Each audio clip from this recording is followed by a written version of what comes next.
Hi friends, இன்றைக்கி cauliflower pakoda எப்படி செய்கிறதுன்னு பார்க்கலாம் வாங்க.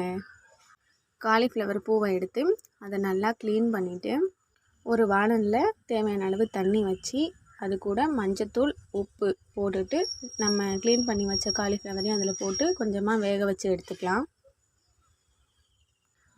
அடுத்தது இது கூடவே பஜ்ஜி மாவு, அரிசி மாவு, கார்ன்ஃப்ளவர் மாவு,